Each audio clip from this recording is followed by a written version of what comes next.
talking now about reactions, right? In chapter 4, section 2, we introduce the term stoichiometry.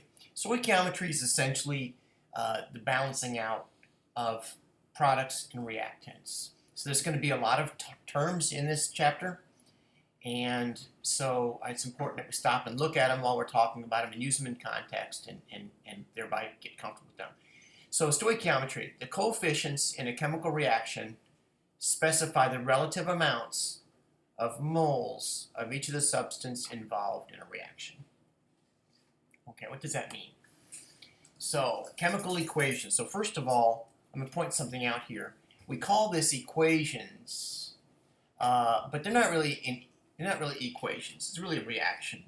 So I'm probably going to use the term reaction more.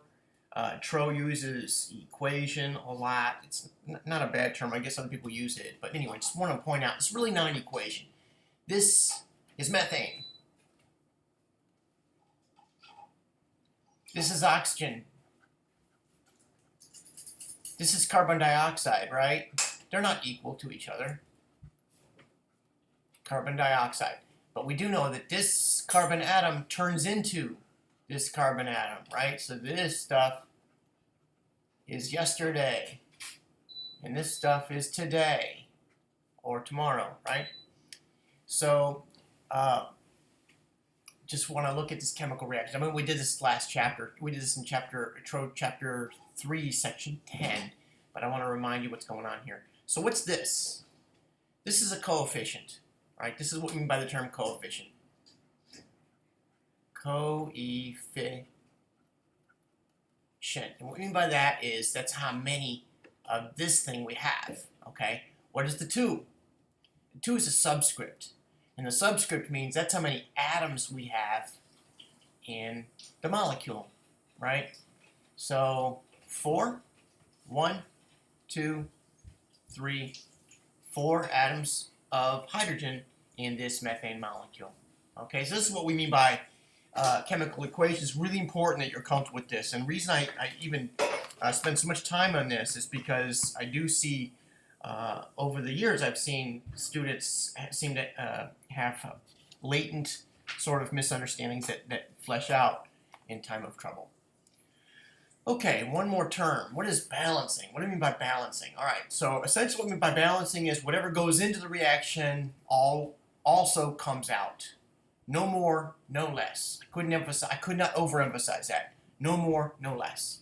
Now, I'm going to leave you with a question. In order to balance a reaction, you can change either the coefficients or the subscripts. Which? And I'm not even going to answer that question for you. I really want you to think about that. And I want you to know that. If you don't know it, rewind the video and look what I said about coefficients and subscripts in a previous slide. Okay, so let's talk about now a recipe for pizza. And I'm going to bring this back into the conversation of chemistry in just a moment. So if I told you I had a recipe for pizza, and I told you you have to take a crust, and you have to take tomato sauce, and you have to take cheese, and you put them together, and you get a pizza, you would be justified, I think, in saying to me, really? Well, how many crusts? Or how much tomato sauce? Actually, this would be probably pretty obvious. One crust is going to give you one pizza, but I would have to tell you how much tomato sauce and how much cheese. That is, if I wanted you to make the pizza that I wanted you to make, right? You could make up your own, but suppose I said I've got a very precise recipe or a very precise pizza that I want. You would say, all right, well, how much tomato sauce do you want?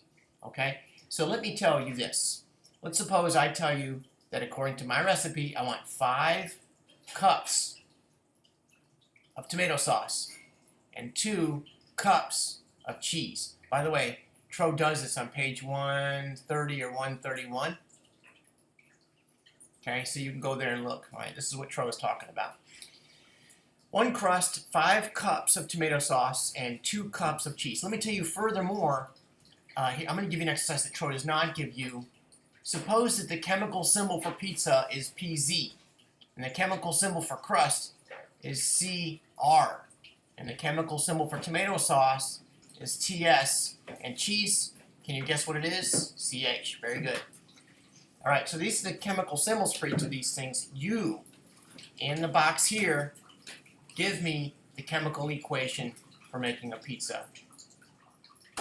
Chemical equation, which I'm going to call chemical reaction or reaction for making a pizza. Pause the video here and guess what I'm going to write there. Okay, let me suppose that you paused it, and I'm here, so I'm going to write. I'm going to say 1 crust plus 5 tomato sauces plus 2 cheeses produces 1 pizza. Okay? All right. So now let me ask you a couple questions. Suppose I told you I had 2 crusts, and then I asked you how many pizzas could I make? What would you say? 2, right?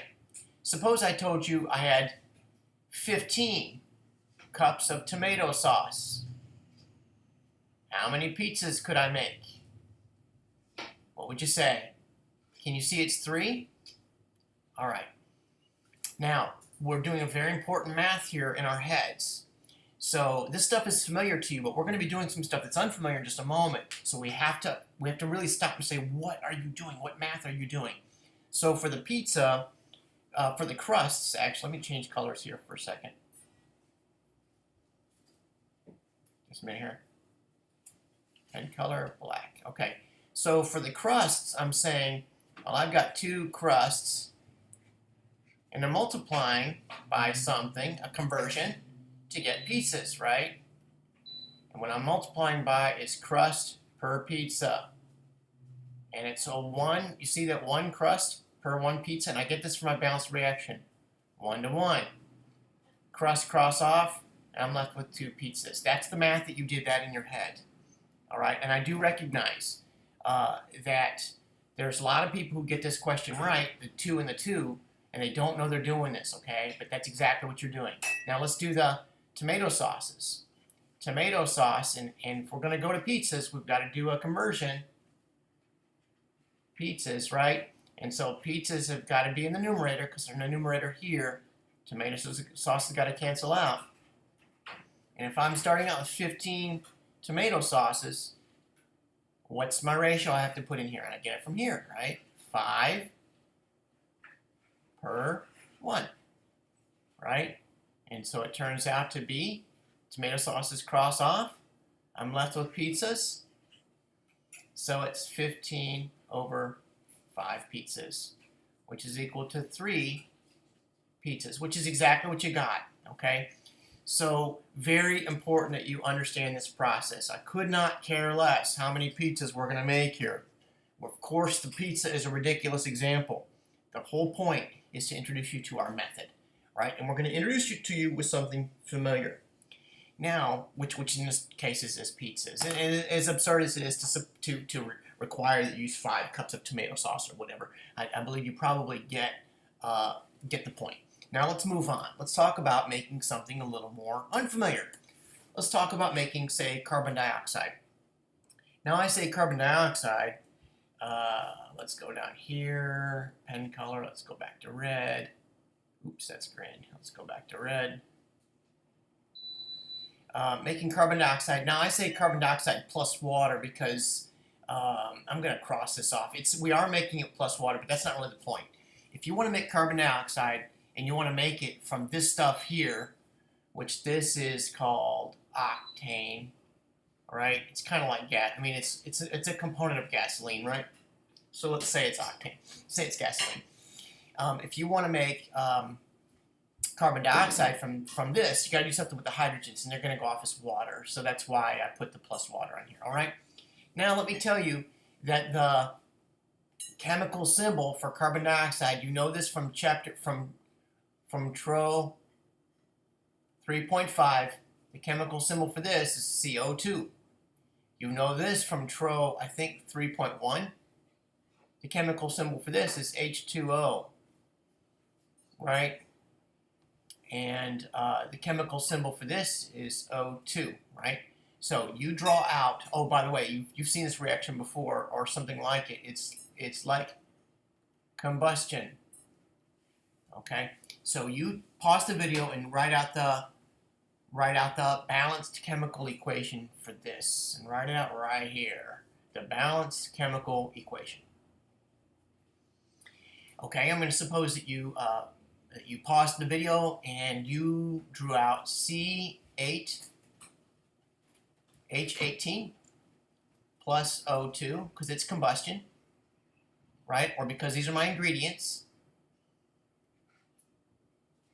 and these are my products, gives carbon dioxide plus water. Okay, now this isn't balanced yet though, right?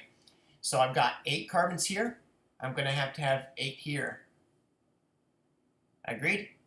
And I've got 18 hydrogens here. All the hydrogens turn into water, so there must be 9 here. Agreed? And oxygen I do last because it's by itself. So I'm going to go over here. I'm going to go 2 times 8 is 16 oxygens here. 9 times 1 is 9.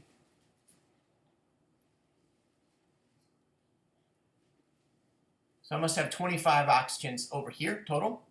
So this must be 25 too. So the way you've seen me do this in the past is 25 over 2. And so I've got 25 here. So it's technically balanced, but officially, or I should say it's practically balanced, but technically it's not because we can't have fractional coefficients. So let's go ahead and multiply everything by that denominator. This then goes to 1, or rather, I can't undo that, can I?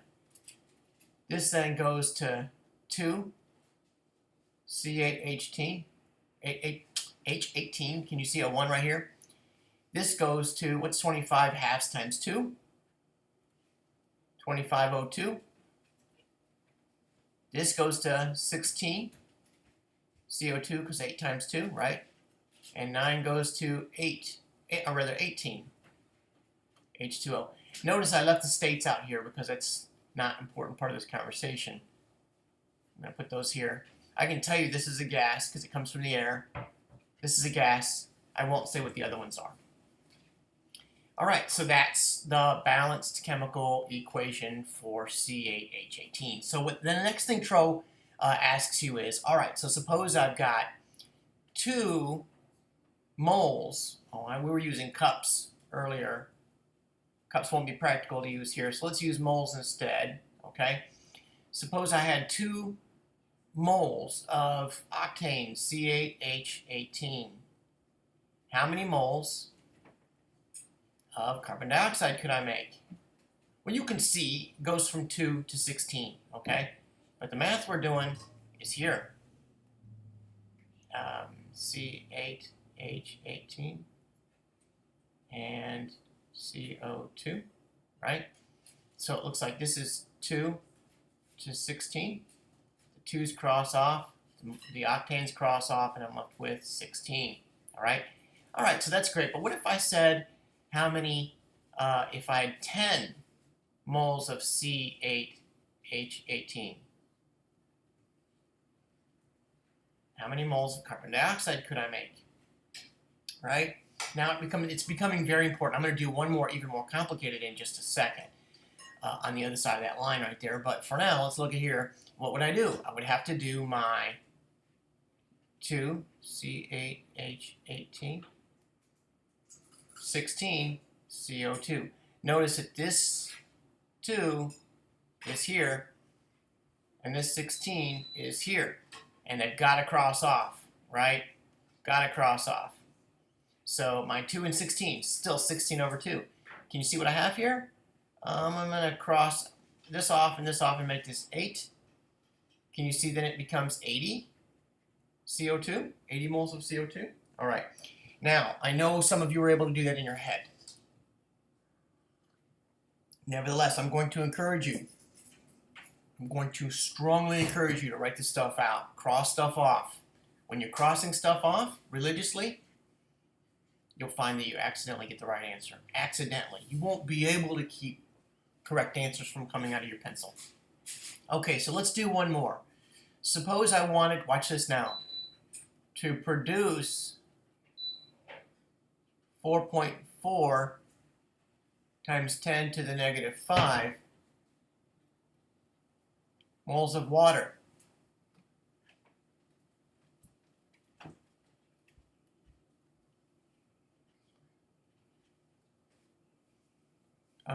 Oxygen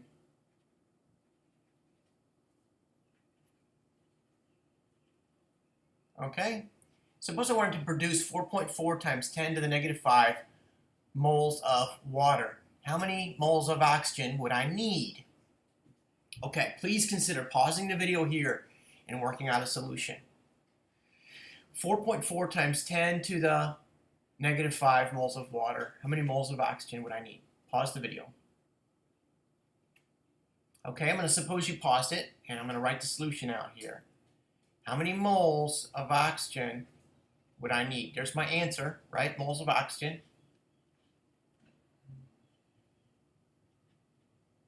Moles of O2. And I'm given moles of water. And I know the ratio of moles of oxygen to moles of water from here. It's 18 to 16, right? Oh, no, it's not 18 to 16. Moles of oxygen is 25. 25 to moles of water is 18. Okay? And this was, I was given 4.4 times 10 to the minus 5. Okay? And so my answer would be, I'm running out of space here, so I'm going to come up here for my answer. Answer is going to be in the box. 4.4 times 10 to the minus 5 times 25 divided by 18 moles of oxygen. Okay, I'm going to calculate this on my calculator. Oops, I don't have my calculator. I'm going to borrow my wife's calculator, which isn't really a calculator, but you'll never know because I'm not doing it in your site. It is,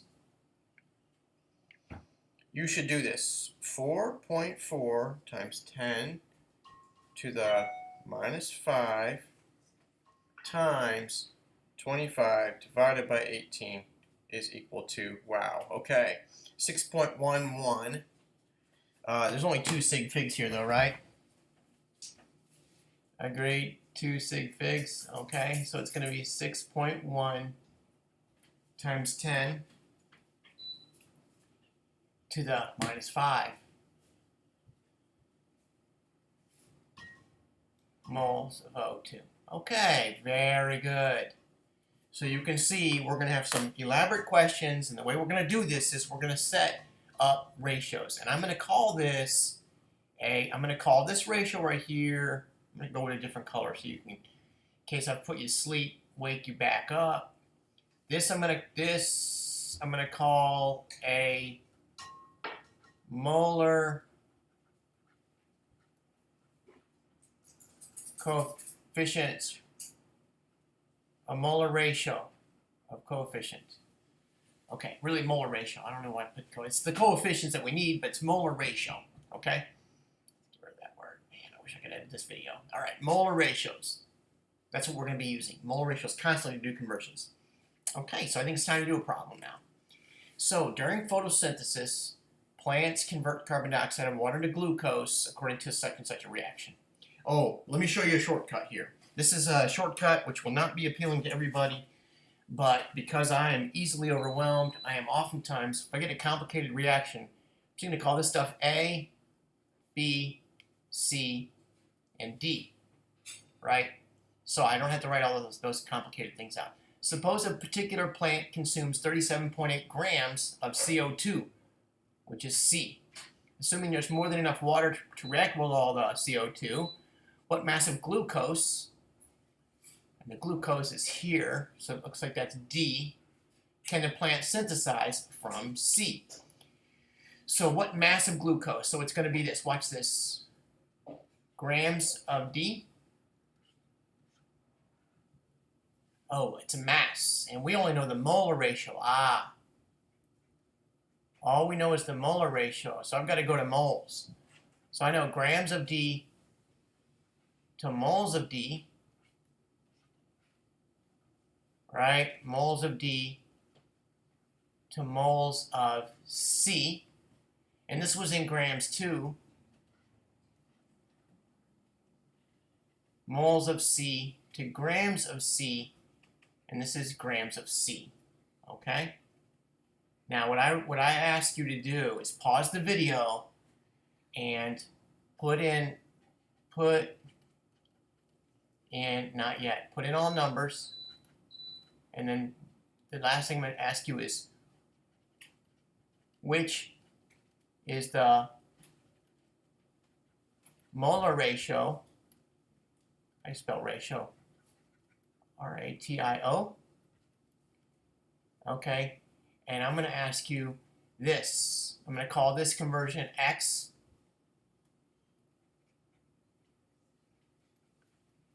This is the question I'm going to ask you after you're done pausing the video, okay? What is conversion X about? Why are you doing that? Okay? Put in all the numbers. What is the molar ratio and what is conversion X all about? Pause the video. Okay, so I'm gonna suppose you paused it, and I'm gonna show you the numbers that you should have put in. The grams of carbon is 37.8. Okay. The grams of carbon dioxide, that's C, right, per mole of carbon dioxide is 44.0 per 1. The moles of carbon, or rather carbon dioxide, because it's C, all right, that's 6 per 1. And this is the molar mass of glucose, which is, just a second here, 6 times 12.01 plus 12 times 1.008 plus 6 times 16.00, which is equal to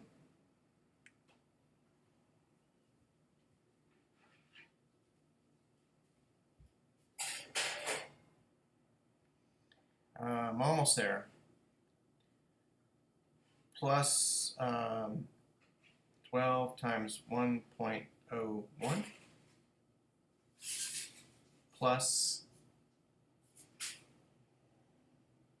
6 times 16 equals 180.18. Okay, 180.18. Right, this was 180.18 grams per mole of glucose. Okay, so that's the numbers you should have put in there. Okay, now which of these is the molar ratio? And this is the molar ratio. Okay, and then what is conversion X about? Why do we have conversion X in here? And the answer is to convert grams of carbon dioxide to moles of carbon dioxide. All right? Okay, so the last thing I'm going to ask you is I'm going to ask you to pause the video again and calculate out this reaction. Or rather, answer. Okay? Pause it.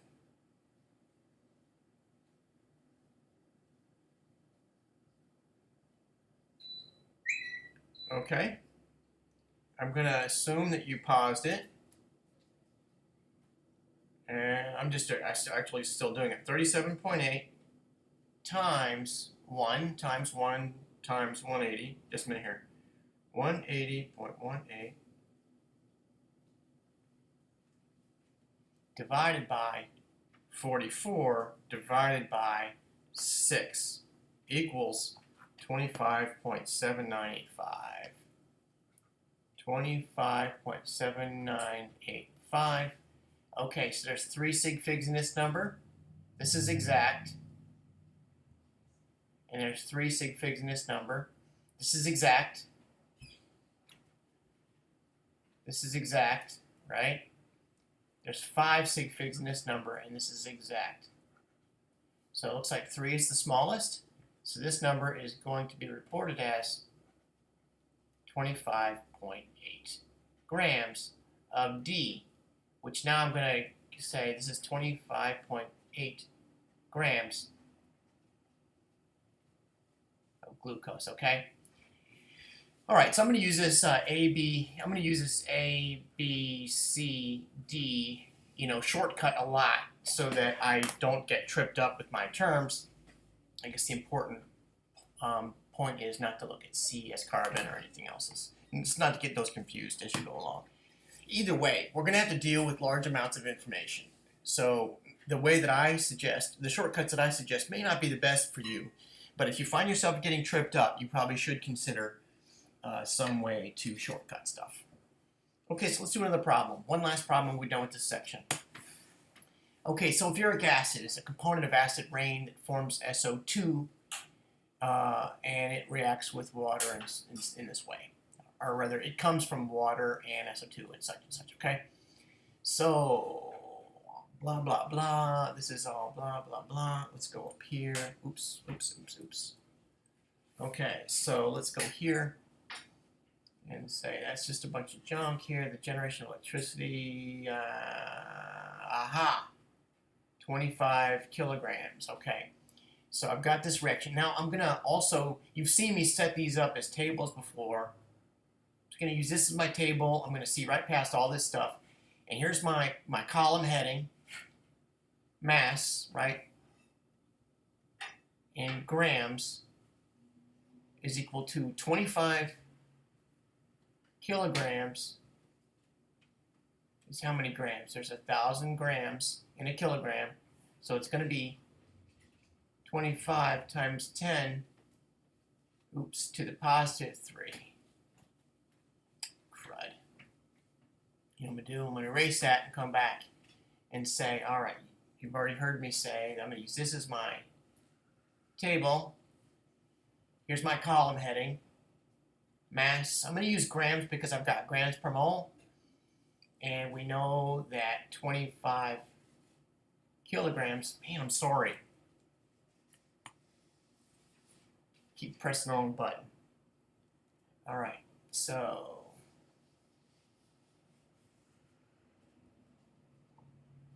mass in grams is equal to 25, watch this, kilograms. That means kilo, right? 25 kilograms. Assume there's more than enough oxygen because this is just going to come from the air and H2O. This is also in the air, okay?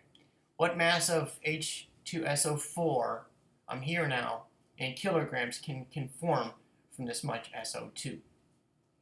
So this is what I'm looking for. All right, now what I'm going to do is I'm going to find out how many moles are here, okay? And this is in grams per mole, all right? So SO2 in grams per mole is going to be S, 1 times S, plus 2 times oxygen, which is equal to 32, what is sulfur? 32.06 plus 2 times 16.00, that's oxygen, which is equal to 32.06 plus 32.00, which is equal to 64.06. 64.06 grams per mole. Okay, now let's also do sulfuric acid while we're at it, because we're going to need that too. Sulfuric acid's got 2 times hydrogen plus 1 times sulfur plus 4 times oxygen. Do you notice how I'm setting myself up for success when I'm doing the hard part first, then I'm just going to fill stuff in, right? So oxygen, according to my periodic table, is 1.008. Oh, that's messy. 1.008, and then sulfur is 32.06 because we just looked it up, and oxygen is 16.00 because we just looked that up. And so this comes out to be, you should be calculating this too, 0.008 times 2 comes out to be 2.016 plus 32.06. 4 times 16 is 64 plus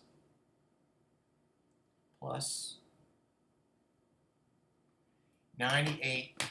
So the formula weight, here's my heading here. This is a table, remember that?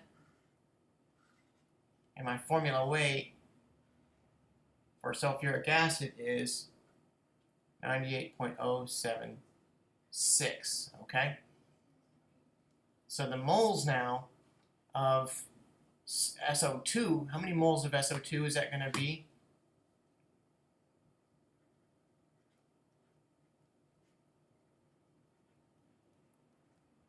Mole of SO2?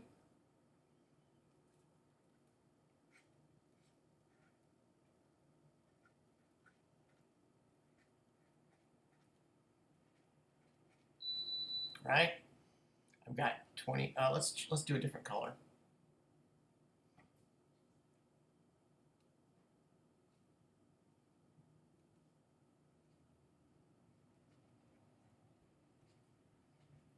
(25 times 10 to the 3 grams), and it's 1 mole over 64.06, and that's going to give me how many? 25 times 1,000 divided by 64.06 is equal to 390.259.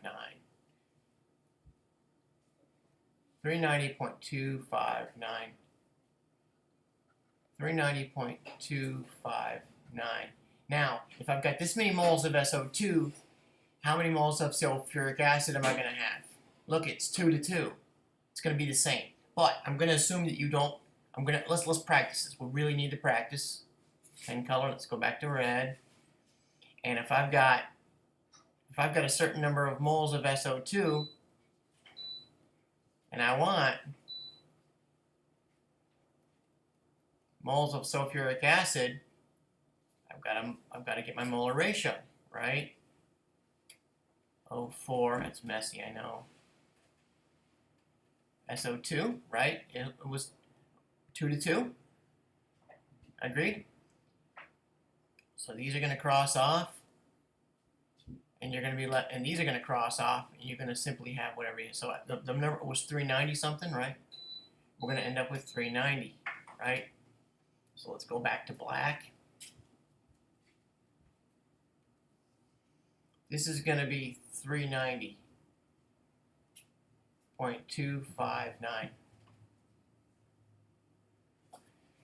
All right, now how many grams is that? Okay, so running out of space here, I've got, if I cordon off myself some space here, let's say this is my space for my grams, okay? I'm looking for grams, or rather, I'm sorry, this is asking kilograms, okay? I'll do grams first, and then we'll convert it.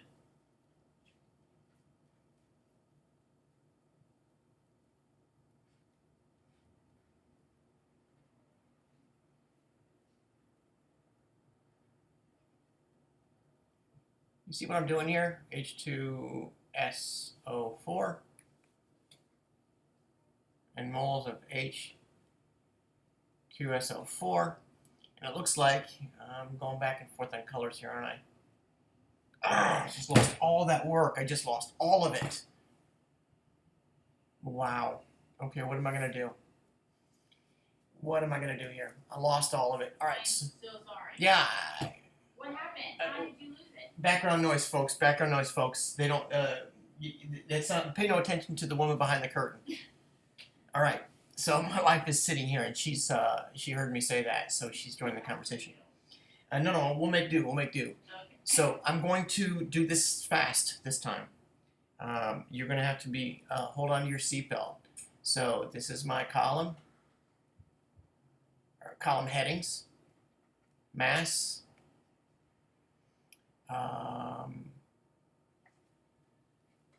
I'm going to do an extra row here this time. Mass in grams, mass in kilograms. Formula weight, moles, Some of this stuff I remember. My wife thinks I'm talking to her, but I'm really talking to you folks. And that's really all I need, okay? So the mass in kilograms is 25. In grams, then it's going to be 25,000. Right? The formula weight of this is 32.06. I remember because I just did this a minute ago. Now someone's knocking on the door. You can open the door. Oh yeah, sure. Okay, great.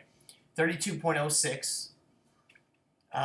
And this was going to give me, I did this a minute ago. You can rewind the video and see it. 390 point, what, I might still have my calculator. 259, yeah, 259, okay? And that was all, you see this column here?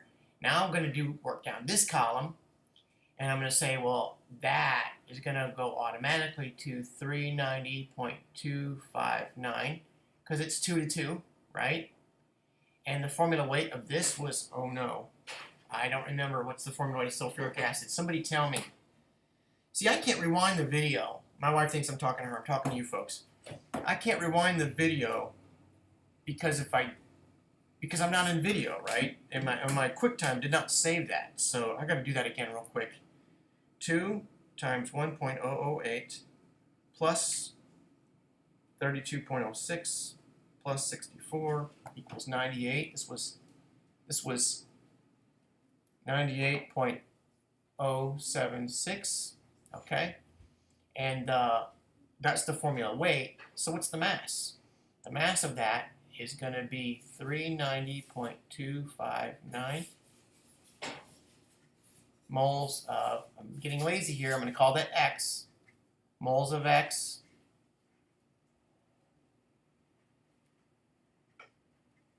pause the video here and tell me what number belongs in here.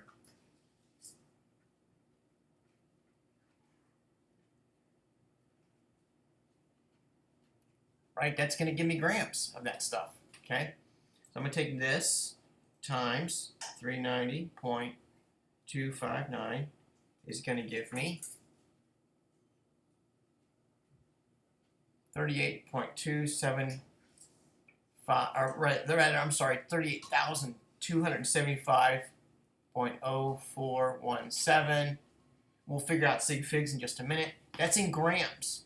And to convert that to kilograms, when you move the decimal point 3 places, it's 38.2750417. Now let's go back and see how many sig figs we have. We've got 2 sig figs here, 2 sig figs here, 4 here. This calculation came from those. So this, I'm only allowed to use 2 sig figs here. So this is going to have 2 sig figs. This is for my periodic table, so it's going to have 5 sig figs. So this is going to be this is the product, right? To multiply these two together. So this can only have 2 sig figs. And so this can only have 2 sig figs. And so this is going to be about 38 kilograms. Wow. Okay, hope that wasn't distracting. Perhaps it could be useful to see me calculate it twice. All right, that's it for this video, folks. There's a lot of ways we can do this. We need to keep practicing. I hope that snafu was not too distracting for you. Best wishes. Let me know what you need.